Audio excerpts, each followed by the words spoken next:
Here's a question for you. Are you leading or just managing? If you're ready to elevate from good to unstoppable, then this week's episode of the Driving Relationships Podcast is a must listen. We're diving deep with Coach Pat Frazier, a leader who's been shaping top executives for over 35 years. He's worked with industry titans like Archon Tech, DXL, and Bayer. Since 2013, he's been a critical contributor to Roman Automotive's emerging leadership program. Coach Pat has guided future leaders through crucial real-world challenges, mastering communication, handling tough conversations, optimizing time management, and resolving employee conflict. His mission? To empower growth-focused businesses to not just grow, but to dominate. So if you're ready to take your leadership to the next level and start crushing it, buckle up for an unforgettable ride on the Driving Relationships Podcast.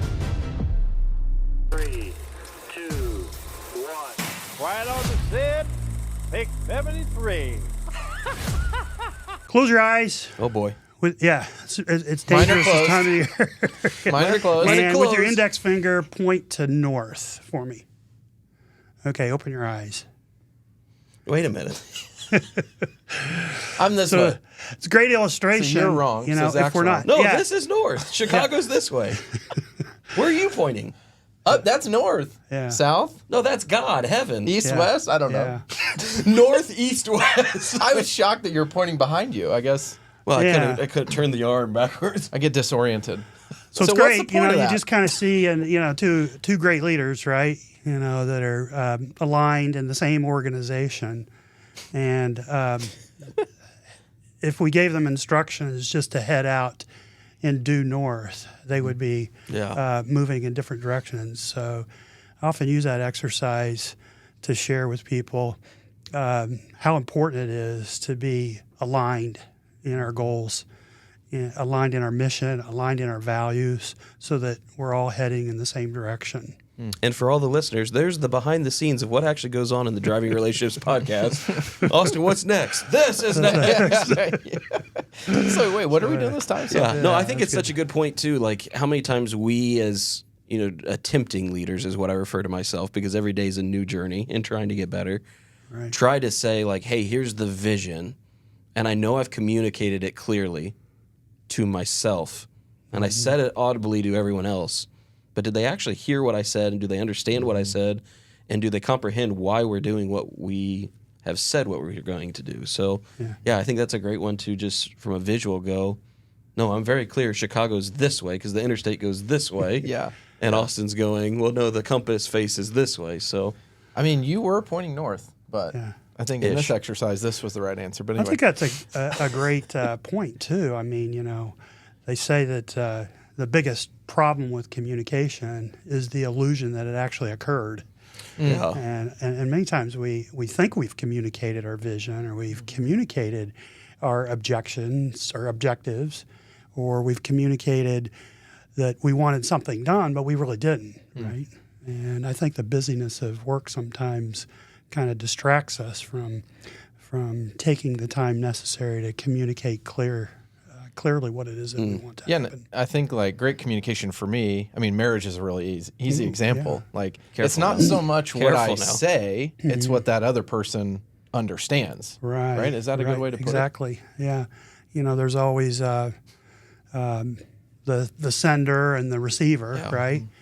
And even that is interesting. The sender may think they have said clearly, but what they thought and what they actually communicated could be a point. But also then the receiver, what they heard and what they thought they heard, right? So it's interesting, just 20 years of being an executive coach, just kind of talking with many businesses that how often communication or lack thereof is the root cause of their challenges that they're having in the organization. And if you look at just communication alone, you say that is the number one reason businesses fail to scale, or organizations fail, or marriages fail, is because of lack of or poor communication. And I think that's kind of an important part of business leadership is being an effective communicator. Yeah, so you mentioned executive leadership coach now for 20-something years. Coming up on 20 years, yeah. How does one get into being an executive leadership coach? And then take it from there into how did you get into automotive? Leadership principles, business principles are somewhat universal, which is interesting. Leadership principles are somewhat timeless, right? Whatever decade you were in. So my story actually began out of college. I took a job with TWA as a nerdy computer programmer, right? So programming in assembly language, right? Ones and zeros, bits and bytes, and What's he talking about? Yeah, exactly. I mean, I'll be honest, you lost me at TWA. I don't. Yeah. Is that the airline? The airline. I've Okay. seen Catch Me If You Can, the movie. Yeah. That's true. Yeah. Yeah. You got to go into really some 90s Yeah. rom-coms to know what So- TWA is. For the first half of, my professional career, I was information systems and working with airlines and then working with banks and then working in operations management and that sort of thing. So there was a point in my career where I was put on ICE, right? You know what ICE is, right? ICE, inconvenient career event. Okay.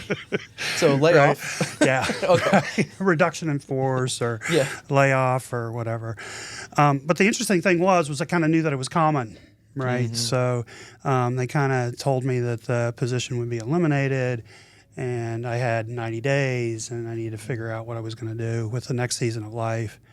Well, 90 days came up and they gave me another 90 days and then another 90 days. So I actually had about 9 months to kind of research what I wanted to do for the next season of life.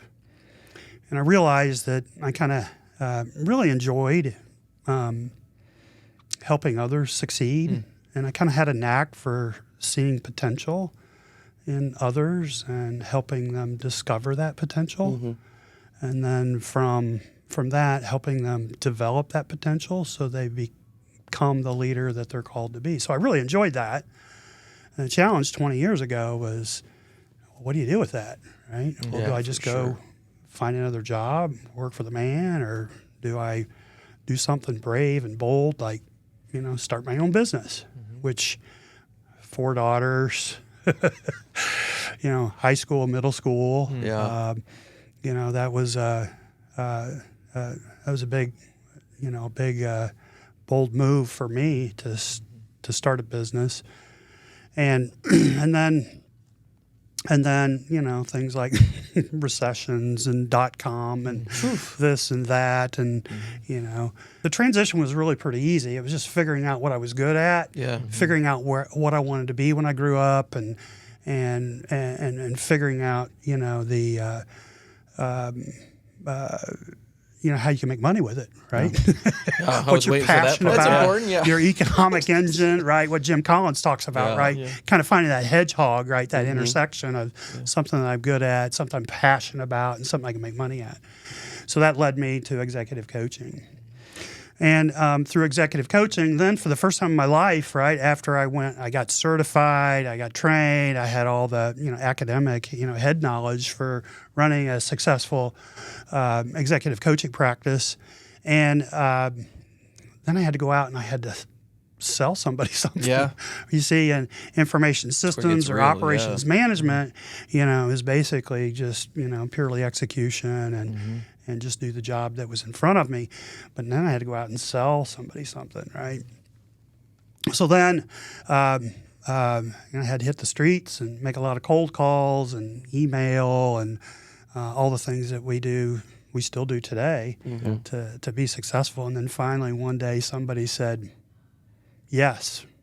Your first victim. Yeah, right. And it was a fellow by the name of John Herzig. I worked for Bayer Healthcare. And that's a big yes. Yeah, it was a big yes. And he said, I want you to, kind of help me become that executive leader that he felt like that he was called to be. And so I remember thinking, wow, this is awesome. I just sold my first deal. Yeah, and right? a big company and too. It was a big company. And then on the drive home, I thought, crap. Now what? Where's north? Where's north? Now what? Right? I sold it. Now what? Yeah. So then, then it became a process of just calming down and saying, okay, just run the play now. Right? Yeah. Now let's run the play. So I really got into that. Right. So then I got into the, training and developing, my client, my first client. But you know what? After about 3 months, 4 months, I wasn't selling anybody anything. I was just totally into to the facilitation and delivery, and then I had to go back into the sales cycle. Yeah. So for many, many years, it was kind of like this, right? But anyway, I figured that out, right? You always have to be selling. You always have to be in growth mode. You always have to be investing in yourself and getting a little bit better every day.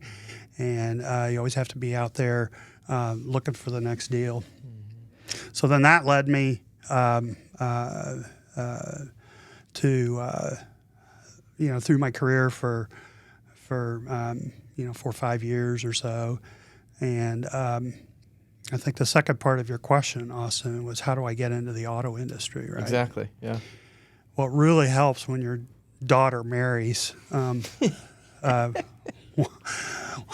of the owners, right? Yeah. That tends to expedite it. So, truth and transparency, right? Well, you it still really helps, right? You still have to sell your son-in-law on the fact that, hey, we gotta... Well, that was part here's of the thing, deal. You can marry my when daughter, we were, but just I have comes this with side it, right? business. That really helps, right? So, but Trey and I would, we would come visit the grandkids and Catherine and Trey, a couple times a month, and we would, when the things started settling down, the kids were, fed and bathed and put to bed, right? We would go to the think tank, right? And we called it the think tank, but it was the hot tub, right? So we would sit out there, of an evening in the hot tub, and we would just talk about everything under the world, right? And I would ask him questions. I'm just by nature am a absurdly curious, I suppose. Yeah. So I wanted to know what it was like in the auto business.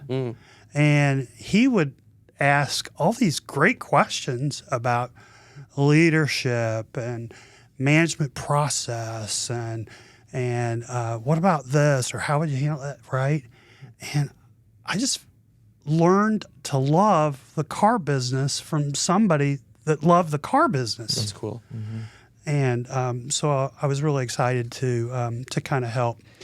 I knew that by helping him, it would help ultimately my grandkids, right? Yeah. So there was something. So it was just a pure, just an organic, process. It wasn't forced. I wasn't in sales mode. He wasn't in sales mode. It just happened naturally. Yeah. And then one day, he said, "Hey," he says, "I got a deal for you."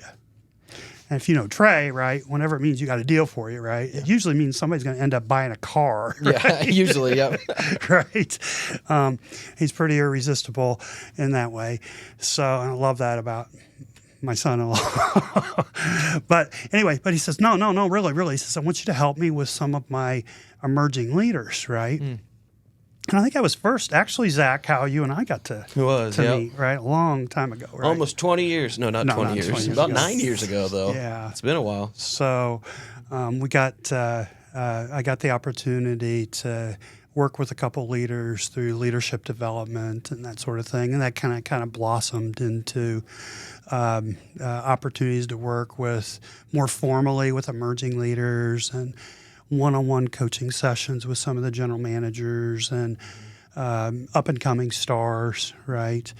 And then that led to referral actually into another auto group. So now I have the opportunity really to work with great people at Roman Automotive, as well as Courtesy Automotive out in the Phoenix area. Every time I boot up and suit up and go out, right, I think, gosh, I get to meet with these great people, right? I get to learn something today and just absolutely love the auto industry, or at least those that I get to work with, right? Yeah, right. Because they seem really people-focused. Yeah. right? And they seem really interested in helping their people develop the skills necessary to improve not only the business but the quality of their lives. Yeah. Right? Because the leadership skills that we work with, they're really life skills, right? It's helping people not only be effective businessmen or businesswomen, right, but it's helping them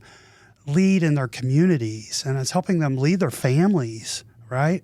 And it's meaningful work to me, right? So I feel like being an executive coach in the industries that I work with right now really allows me to do meaningful work. And it's kind of one of those things, I just feel like that I'm called to that, right? Yeah, that's cool. I'm called to that. So when I look back, almost 2 decades ago to the ICE event, right? Yep. Right? As painful as it was, and it really stung at the time, I look back and I see God's hand just kind of moving. And I'm in a place right now where I absolutely love what I'm doing. I love the people that I'm doing. I feel like I'm doing meaningful work. Yeah, that's cool. And can't imagine doing anything else. And to hear your passion, I think that's cool. I would relate to anyone out there, and this is where I fell in love with Coach Pat and what he had to present. I think it was 2014 or 2015 when we started meeting, and I was 23, 24 years old, first leadership opportunity ever in a real company. And I remember sitting in finance at 23, 24 and being like, every person I meet, everyone I sit across from sees me as a 23, 24-year-old. How do I start being seen as a leader and not the 23, 24-year-old kid? And that's where I think when our relationship started, that was, I think, pretty much the whole premise of the conversation was, hey, Coach, how do I start leveling up to where people don't look at me as a kid, but look at me as a leader in the company? And how do I advance this? Because this is something I think I have passion on, but I don't want to be sitting on the sidelines for 5, 6, 7 years before I'm an adult. And I think that's naive to look back at today and go, now being on that other side of it, I could see a 23, 24, 25-year-old as a leader. But in that moment, that insecurity, I needed an executive coach because the year and a half of the car business I had was just, who's the most successful person around me? And I'm going to do what he says to do. And I'm going to copy the things they do or she did. And that wasn't a healthy leadership model. That was toxic. And the car business at the time that I was in, even here, was violent to a degree, and some of the things that were said and the behaviors and the actions, and it was, how do I feed my family and not how do I grow others? So as a young individual, the executive leadership you provided was, priceless, because it allowed me to sit down with somebody who didn't know the car business great and say, why does that matter? And I'd be like, well, that's how they do it here. And the first thing I remember you always saying is, why? Like, leadership is also putting yourself in that spot where you determine what the why is. And I love that for anyone listening out there. If you want to grow yourself, find somebody like Coach Pat. We'll link all the stuff below. I think the first phone call is the first thing you have to do and make that step. So long story short, I would say to you, what have you seen in the car business that has got you excited besides serving, obviously, your family? What's made you stick there as a leader and go, man, there's so much potential for me to develop people here? It's a great question. There's a couple of things. There always is, when we talk, right? Yeah. I think for those that may be listening out there today that you can be a leader in any position, right? Leadership is about influence. Yeah. And I think the moment that you accept that leadership title, whatever level that you're in, you have to understand that you really have 2 careers, right? You have the career that you're in, the industry that you're in this case, the auto industry, right, to understand, have some credibility there. But the second career is the people industry, right? And you really have to understand that that's just as important for a leader to understand his or her industry, but also that they're in the people business. Yeah. And from there I go, that's what's different, I think, about Roman Automotive. I think they put a priority around people. In fact, I think one of the strategies is people, product, profit, in that order, right? So profit is kind of third, Yeah. right? So they put people first, and I really think that they're acting and behaving in a way that's consistent with that, putting people first. How will people be better as a result of selling our product or servicing our product and generating a profit that keeps the business running, right? And so I think that's different and remarkable.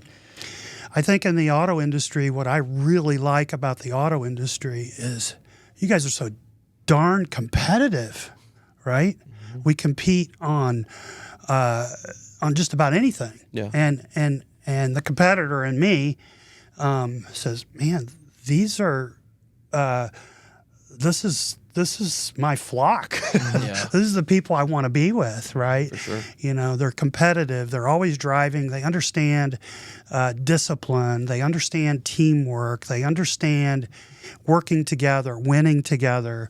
They understand that there's winners and there's losers, and they prefer to be winners, For sure, yeah. right? And they understand and believe in working towards some meaningful, worthwhile goal for the organization or for themselves, and they'll compete. They'll compete sales team against sales team, or they'll compete dealership against dealership, or they'll compete dealership against market share, right? And I just absolutely love that. And I love how there just seems to be a change in the auto industry. Again, it may just be the clients and people that I'm exposed to, but it seems like there's a real focus and emphasis that's being placed on people. How can we make people's lives better, right? Yeah, we're going to sell cars. We're going to meet the transportation needs of our community. We're going to put dreams in driveways and stuff like that. But doing so, we're going to make people better. For sure. And we're going to improve the quality of lives of all those around us, the people that work with us and the people in our community. I just absolutely love that. I love what's going on in the auto industry. It's not the old car business of the past. It's changing for sure. It's changing, right? And I think that's really attractive to the current demographic that's in the workforce, quite honestly. And it's just exciting to be a part of that, or a small part of that. So take us behind the curtain a little bit. What does a coaching session look like? You know, let's say it's the first time you're meeting a client and they're in the car business. We'll make it easy. You know, as a general manager of a store or whoever you want to pick, you know, what are you hoping to accomplish in that first meeting? What usually happens? What does a coaching session look like? You know, that first session is like an intake session, right? I really want to know about the individual that I'm working with. Who are they, and what's important to them, and what do they want to be when they grow up, and what is what stands in their way, and what are some of the things I really want to understand as much as I can about the individual, the organization that they're part of, and what their dreams and aspirations are. So that first session, sometimes that first session can be 15 or 20 minutes, and sometimes it can take an hour or 2 hours just to get the information and kind of build that understanding and, quite honestly, credibility, right? Because as much as that first coaching session, we want to call it a coaching session, it's an interview. Yeah, it's a discovery. It's an interview. And I say that they're interviewing me to see if I'm somebody that they can connect with and there's good chemistry and it's something that I can help them achieve their goals and desires. Right. But look, on the other side of it, it's an interview for me. I want to see if this is somebody that I can work with. I want to see if this is somebody that's coachable, that's humble. I want to see if this is somebody that's hungry, that really wants it. Yeah. I want to see if this is somebody that's smart, not necessarily smart academically, but people smart. Somebody that's emotionally intelligent, situationally aware, somebody that, right? And these are all things that Patrick Lencioni taught us, right? Humble, hungry, and smart. But I've also learned that that's a great thing for me to find out in that first coaching session, right? So it's kind of an intake or a discovery session. Yeah. Right? You feel like there's certain things that you're looking for in that first coaching session. Like some of those, I would say, are they trainable or are they more intrinsic of who a person is? Yeah. So that's the humble piece, right? Are they humble enough to accept coaching? So some of the things I'm going to look for, hey, tell me a little bit about what you're reading, or what are you learning, or what's something you've tried that, in the last 30 days that just blew up and didn't work, right? And how did you respond to that, right? Did you learn from it, or did you try to blame somebody else for it, right? Sort of thing. So you're just trying to figure out, are they, is this somebody I could work with? Is somebody that's coachable that would take that, right? Are you doing any Because a sort lot of of times, excuse me, Austin, a lot of times I'll be given an opportunity where the manager will say, hey, I need you to coach Austin, right? Well, Austin doesn't want to be coached. He doesn't think he needs to be coached. He doesn't know why he needs to be coached. Those are just really bad engagements. Yeah. Right? It's a waste of everybody's time. Right. Are you using any sort of personality tests or assessments that help you, in those first couple meetings, maybe determine who someone is? Yeah, I think that, we use a lot of DISC profiles and values index and attribute index. And I love assessments, right? There's a full range of assessments that we could use and I have used. But it just kind of depends on the situation, right? A lot of it, just an easy one is always the DISC profile, right? Kind of tell, how people perceive themselves, how they perceive others, and how they, what their natural state is and what their adapted state is. And then from that, what their communication styles are, some of the things that they may be naturally good at based off of, prior academic or life experience. They're just good at these things. Maybe they just don't know, or there could be some blind spots, right? So the science is solid enough, well vetted, I guess, with millions of people that have taken the DISC profile that we can say, okay, if you responded this way, then you're likely to have these strengths. Or you're likely to have these blind spots, or you're likely to have difficulty working with these personality types. And I just find that those are very, very helpful for helping people kind of peel back and say, okay, what shall we work on in order to get in order to achieve your goals or what you want out of life or what you want out of your career or this position or whatever. I've always felt like that, if you shoulda and you coulda, then you woulda, right? But the reason we're talking, For sure, I've heard that. I like right? that in that way. But the reason we're talking is because you haven't. Yeah. Right? So there must be some gap here. And the sooner we expose what that gap is, right, the quicker we'll be able to address whatever is in that gap, right, and help you achieve the things that you want. But you have to understand, right, if you shoulda, you coulda, you woulda, right, and you didn't. So let's talk about what's in that gap and let's try to fill that gap so that you can continue along your success journey. Are there any common themes of like that gap? Are there any common themes of, hey, this is what typically holds leaders back, or maybe this is typically what holds an employee back from getting a promotion or getting that raise? What do you see that gap? Why is it there? Interesting. Kind of pivoting from the DISC profile. The DISC profile is just it's kind of like when you take your kid to a doctor, right? And they got an earache, right? They just give them a shot of amoxicillin or something, right? We're not really sure what it is, but this will fix it, right? So the DISC profile is just kind of like that, right? Let's just figure out what it is. I'm not sure where to begin, but this will get us started, right? Sort of thing. But when I think about like what are some of the common challenges some of our leaders have, I think that's the essence of your question there. Yeah.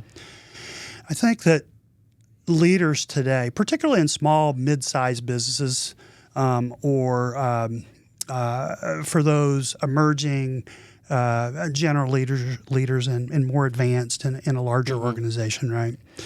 They tend to, they always tell me it's time management, right? It always starts out time management. Yeah. So can you help me? I just can't. There's not enough day to do all the stuff that I got to do, right? And I say, well, is it really time management, right? I mean, because we all have the same number of minutes and hours of every day. And is it really time management? It really boils down to priority management, right? So you can't really manage time, but we can manage how we spend our time, right? And that's a matter of priority management. I think a lot of leaders have this challenge because everything is important, right? So for the young leader that's advancing, they don't want to disappoint their boss or their supervisor. They want to exceed, and they're competitive, and they think they need to be everything to everybody. So I think the number one issue is priority management. And I like to boil it down to, we have to have leaders that have the ability to focus, align, and execute. Focus, align, execute. Focus on what our most important priorities are for the organization, right? Align whatever resources that we have, people, money, whatever resources we might have, align those to accomplishing our most important priorities, and then just run the plays, execute. And a lot of times we get derailed in the execution, because when we get into the execution phase, then there's another priority that pops in and pulls those resources away. So I think the number one issue is the ability for our leaders to focus, align, and execute. And the second thing is, and it comes back to our earlier conversation, is our leaders really need to be great communicators. Through communication, you see, it brings clarity, right? We have to, as leaders, communicate and bring clarity. What is it that we want our organization to accomplish, right? Because with clarity brings courage and confidence. And with courage and confidence, it brings action. And action produces results, right? So the ability to focus, align, and execute, the ability to communicate and bring clarity, right? And then the third thing, I think, is that's out there for our leaders, all leaders, not just our auto industry folks, but right now, the ability to attract, retain, and develop talent. Attracting great talent. Yeah. And we have to have leaders that develop the skill to attract labor, great talent, from unusual places. For sure. Right?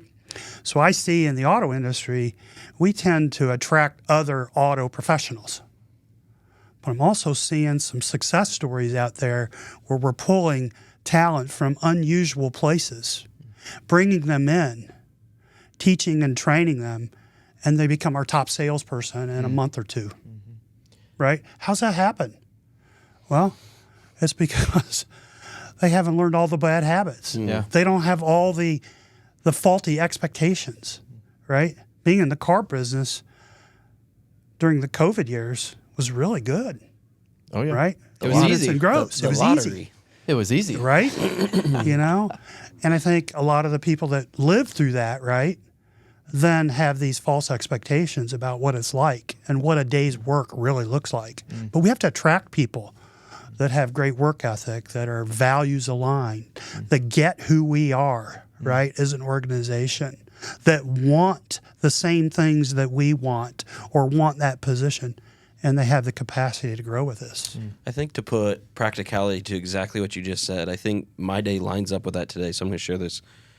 I remember, and you may remember this, you may not, I was 26, 27 when I got the opportunity to be general manager. And I remember sitting as the GSM of this store going, man, if Trey just got out of the way, I could really blow the lid off. The arrogancy you build after confidence occurs, right? You get to the point of going, I know the role.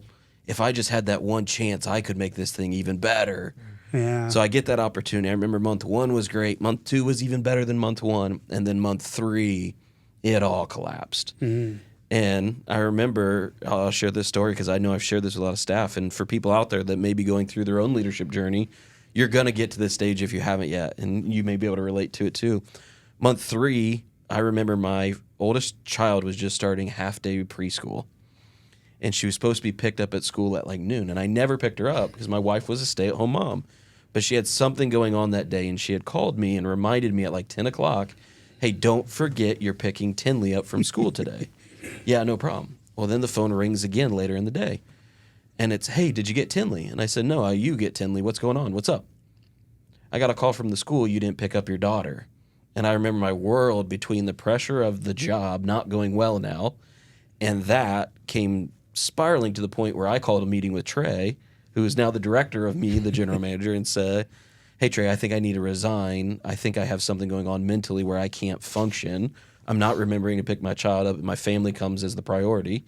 And he's like, no, welcome to leadership. You finally got baptized with you can't do everything. And that time management was there. The second one was communication you talked about. I remember calling you specifically on this and going, Coach, every time I sit down and have a coaching conversation with someone who's struggling and they're trailing and we need to get their data moving and their performance increased, they always call me the next morning and show up in my office and say, hey, can we talk about what we talked about yesterday? Mm-hmm. And I said, Coach, I'm getting tired of this, that it's just wasting more time because we scheduled the conversation, we had the conversation, and the very first thing they do the next day is come back and have another conversation. And you said, well, let me ask you this. How long did you prep to have this conversation? None. I just called them in my office. And you went, you're telling me you just out of the blue picked the phone up, called them, and said, come speak to me. Well, no, I decided last week it probably needed to be done. And then in the morning when I was getting dressed, I was thinking about what I was going to say. In the shower, I was thinking about how I was going to say what I was going to say. On the drive to work, I knew I was going to have the conversation. When I went to lunch, I was planning on the conversation when I got back. And then I welcomed them in my office out of the blue for them and had the conversation, and I nailed it. But they weren't ready to have that conversation. So to schedule tough conversations and to say, hey, Austin, you and I need to have a conversation about performance. Are you available tomorrow at 12:30 to have this conversation? Gives them the preparation to have a good conversation and not to be, oh, yeah, I know I need to do better, and then walk out of the meeting and go, what the heck did I just have done to me? We need to talk tomorrow. So the communication again, and then the last one is always attracting your team. I have an interview today with someone that I can't hire, and I've told them on the phone already before we schedule the interview, I don't have a spot for you. But I'm always going to be building this virtual bench because when I do need to hire whomever it may be, it could be tomorrow when somebody walks in and say, hey, I'm moving to Colorado because I have family there, and this opportunity may open up. So just 3 very practical things you shared that lined up with the things that I've had in my career, and that today this interview is very clear, like, we don't have a spot for you, but I still want to meet you because we may have a spot and you may be somebody that, hey, you're a top producer and high culture, we may find a spot for you. So kind of that attracting, retaining, developing is so different than the normal car business, because when a manager leaves or when a salesperson leaves, we put an ad out and production falls because we now have the opening. And our justification is, well, we're down a man. Well, why are you down a man? You haven't prepared to be successful. You haven't prepped to be successful. You don't have the virtual bench to tap somebody right away so that you don't have the lack in production. So just kind of hit me in the core going, wow, 3 very practical things that you said that I've experienced in my business and career. Yeah, and I think like building the virtual bench is something that you've talked to us a lot about, but I wanted to talk a little bit about, you mentioned the Emerging Leaders Program and how we are, through that program, building a virtual bench of leaders within our organization. So can you talk a little bit about how the program started, and then, what do the classes look like? What does it go through? And then I'm sure we have some success stories of, people who have gone through that we can share. But yeah, what is the Emerging Leaders Program? Emerging Leaders kind of came out of this leadership development process that I was trained on nearly 20 years ago through Resource Associates. That was the company that kind of helped me transition from corporate to executive coaching, and that was kind of my thing, leadership development of emerging leaders and mid-level leaders and executive leaders and customer service and sales, and basically this whole broad thing around leadership development. And I'd been doing that for many, many years, and then that led into, of course, the story with Trey and Werman Automotive Group. And actually, when we started, Zach and I first started meeting, it was around a curriculum, team leadership, right? And the idea kind of blossomed from there that, what if, right? What if we had within our organization a leadership pipeline, right? What if we poured into leaders and educated leaders at an early stage and started building this pipeline, right? So that leadership would not be a constraint as we continue to grow the organization, right? Whatever that meant, wherever that meant, whenever, right? We didn't want leadership to be a constraint to doing that. So we took this leadership program that existed, or curriculum or process, right? And then we branded it around emerging leaders, right? And the idea is let's get those people in our organization that have been with us for a while, that have demonstrated that they get us and demonstrated that they want to move ahead and they want to learn and they're humble, hungry, coachable, that sort of thing. And let's set some very basic criteria, right? Not everybody gets in there. It's something special. You think about what do we have in the automotive group right now? We have 1,600 employees across 3 states or something like that, right? So if we take a small group of those, right, and I think this year's we actually had 3 cohorts, one in Lafayette, one in Fort Wayne, and one in Illinois, and a total of 34 graduates. That's so awesome. you think 34 out of 1,600 is what percent, right? I mean, we're talking A percent, maybe not even. 2% or whatever. So it's a small number of people within our organization that kind of qualify for that, right? So that's the idea. It's not for everybody. Yeah, it's kind of an earned privilege, right? At the same time, it's something we're paying forward because we see potential in you, and we want to develop you so that as you move up, you've got these basic skills of goal setting and goal planning and time management and communication and problem solving, decision making and professional development. All of these things that we're just not getting in college or high school or life around us. But interesting enough, if they're going to be leaders, they have to be good in the auto industry and they have to be good in the people business. Yeah. The thing is that the auto industry is no different than every other industry, right? We take a super worker on Friday and we promote them on Monday to a supervisor Yeah. with zero training. And then say, why are you not successful? And why are not performing, Yeah. right? Yep. And they get in there, and after a week, they're getting beat up by all the people problems, the second career, and they just want their old job back. So we say, we got to stop that. We got to do something. How can we be proactive? How can we lean into this? How can we own this, that we need to develop our people? And guess what? If we do this and nobody else is doing it, that'll give us a competitive advantage. An advantage for every other auto group that's not doing that. Yeah. Saying we can say, look, we got a great company, great benefits, great leadership, great facilities, but we've also got, we're going to invest in you. We're going to help build you up. We're going to help you be the very best salesperson or service advisor or supervisor or general manager that you feel called to be. We're going to give you all the tools you need, right? Technology that you need. But we're also going to give you the training and development you need to be the very best that you can be, right? Are those guys giving you that? Or is the competitor giving you that? Yeah. Come join us, right? So that's the idea behind emerging leaders. Can we build this leadership pipeline, right?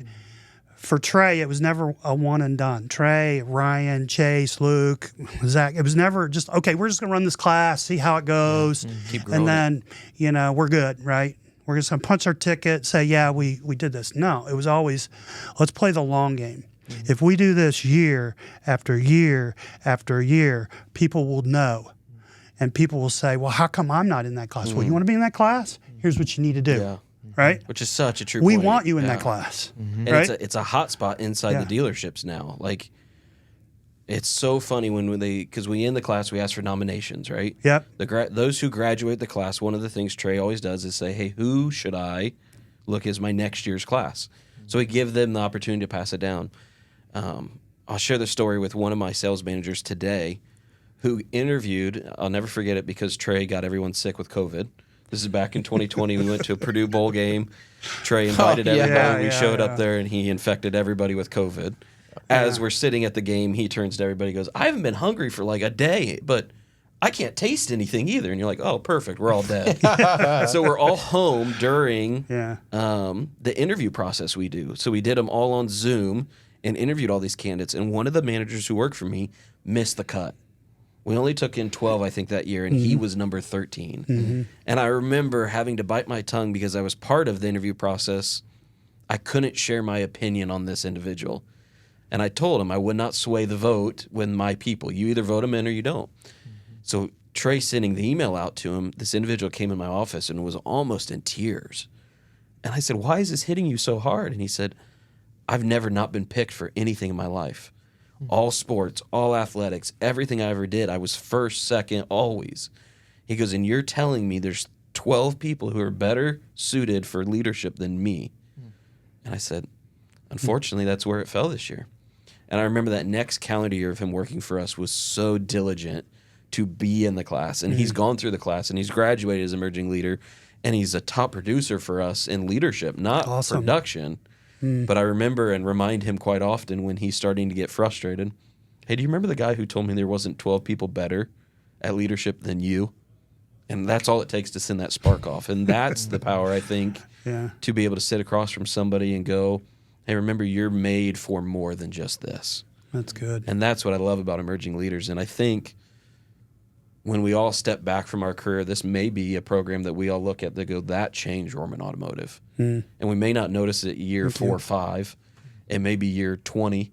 And we may be way out of the picture of emerging leaders at that point, but it may be something that we look back and go, look at the impact it had. And you'll never realize it until you step back. So what a cool program.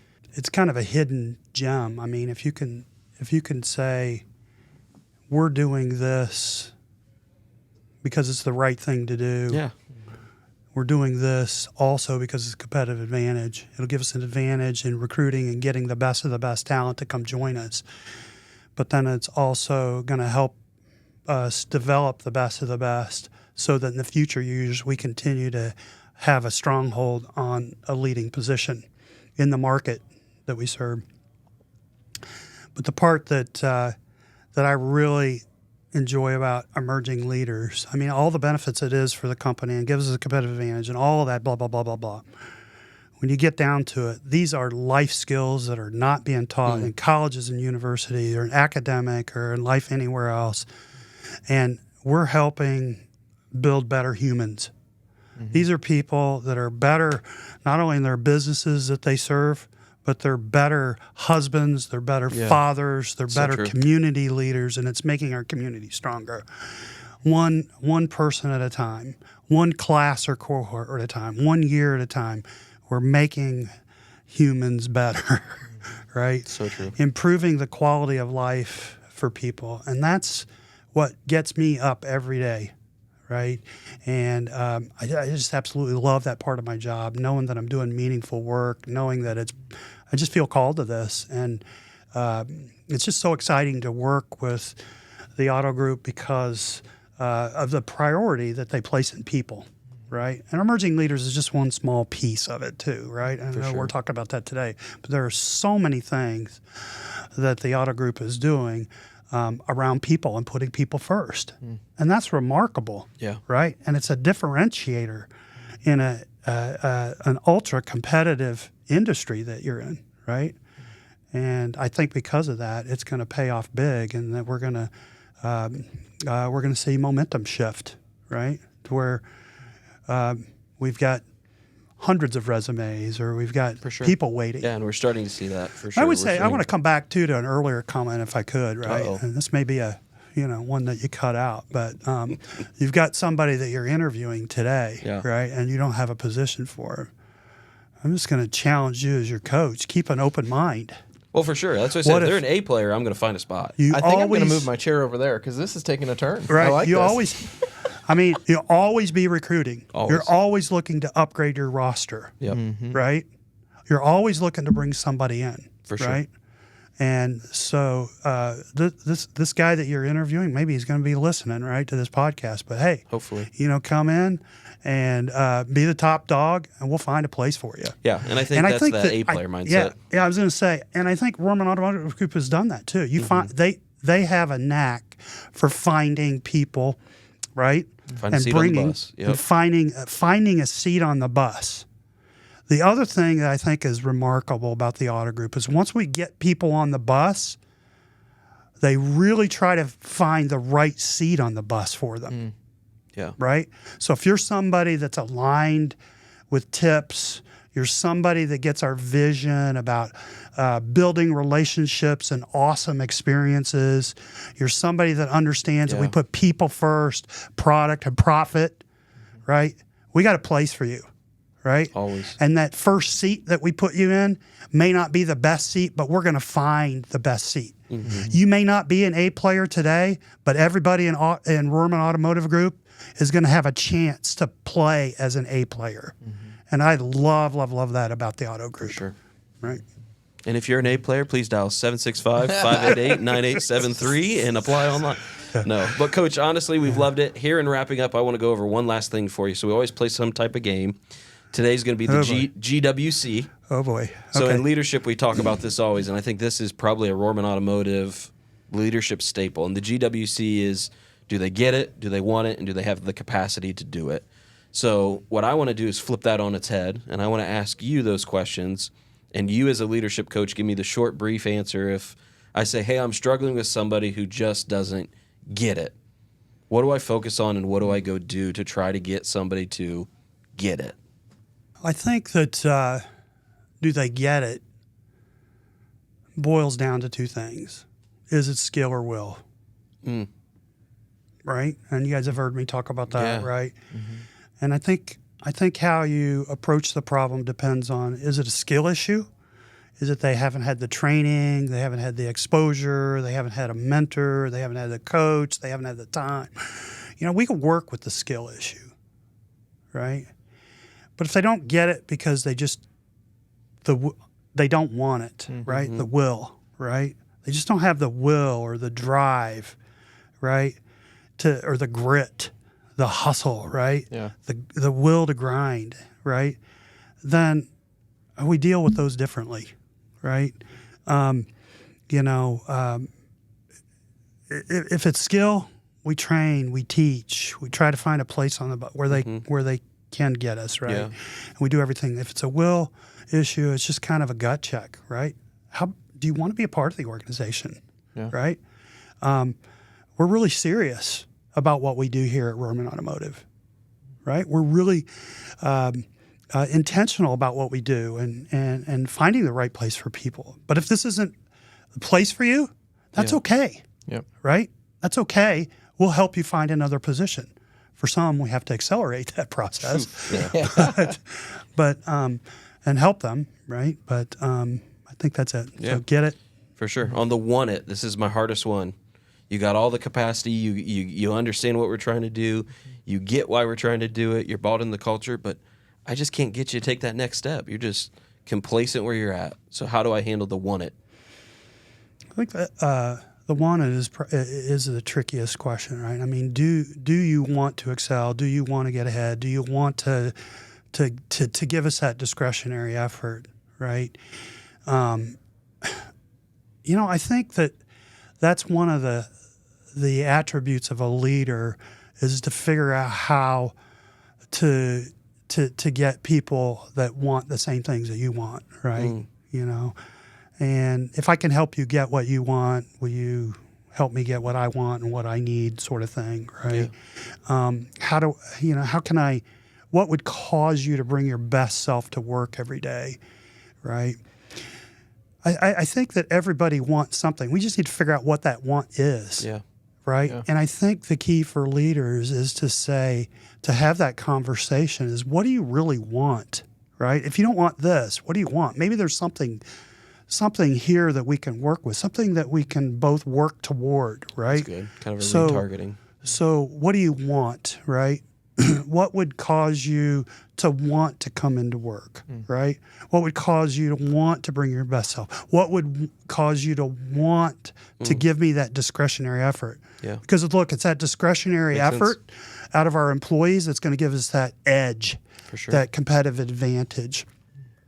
And a lot of times we just don't take the time necessary to meet with people to find out what they want, right? Yeah. And it's kind of like, if I can help you get what you want, would you help me get what I want? You know, and Zig Ziglar a long time ago said, you know, you can get anything you want in this life if you're willing to help enough other people get what they want. And a lot of times we just don't take the time to figure out what is it they really want, right? Makes sense. Anyway. Good. And then the last one, this is probably biggest for the listeners, is, Coach, I get it. I know what the car business is. I really want to be a part of it.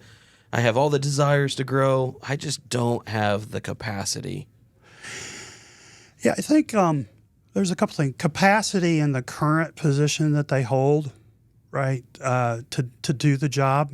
That may be maybe an indicator that maybe they need to be reassigned or find another seat on the bus, or Yeah. or Nailed it. maybe it's a Totally training agree. issue or something earlier, right, that we talked about, right?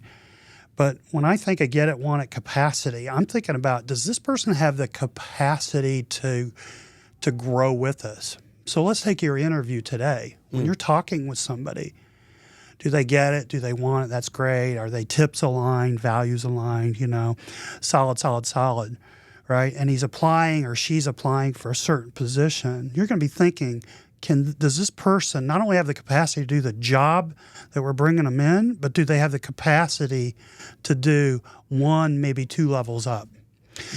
So when I think of capacity, that's what I'm thinking is 1, 2 levels Yeah, up, that not changes just the the thoughts. capacity to do the position today. Why would I do that? Because you're a growing organization, right, that wants to expand, that wants to grow, right, that wants to advance, that wants to be relevant in the future market in the industry. And that's going to require everybody to step up. And if you're bringing somebody in that has the capacity at this level, and a year from now you're here, then this person is underperforming even within a year to go, maybe. Or you're left with the option of saying, look, we really need a leader at this level, and all we've got is this guy down here. So when I say capacity, I'm saying look ahead. What's your organization going to look like in 1 year, 3 years, and 5 years? And is this somebody that could help us fill that need in the future, right? I can fill today's needs, but I'm going to play the long game, and I'm going to try to get somebody to fill today, but I'm going to look for somebody that has the capacity to grow with us. Zach and Austin are awesome examples. You think about, where were you 3 years ago? They're still trying to find the right seat on the bus for me, but Where there's a were lot you of 3 seats on the years bus. ago? What level were you operating at? Yeah, it's true. Right? And where are you operating today? Where might you be operating in 5 years? So somebody is looking at you and say, these dudes have, you know, they're doing great here, right? They're A players. But do they have the capacity to move up? And then to flip this, to say, what are you doing to develop that potential? What capacity you believe you have? So I know you're asking me about get it, want it, capacity for somebody else, but I'm going to ask you, what's your capacity? And what are you doing to develop that potential and to develop that capacity to be the leader that you're called to be? Does that answer?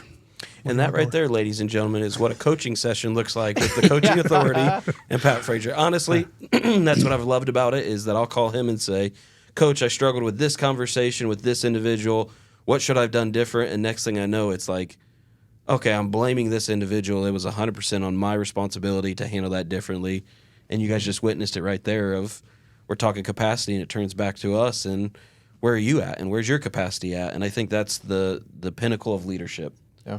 Of what are you doing to model the next level for everyone else and giving them the aspirations to achieve and aspire to accomplish those things. Show them what done right looks like. Love it. That's right. That's good. Well, yeah, as we wrap up, just want to say thank you for listening, especially if you made it to this far in the podcast. But I know Zach and I have really appreciated the support, the emails, the LinkedIn messages, the phone calls that we've gotten. So, again, thank you for listening. As always, don't forget to like and subscribe, share, comment, do all the things. Coach Pat, thanks. Thank you for having me.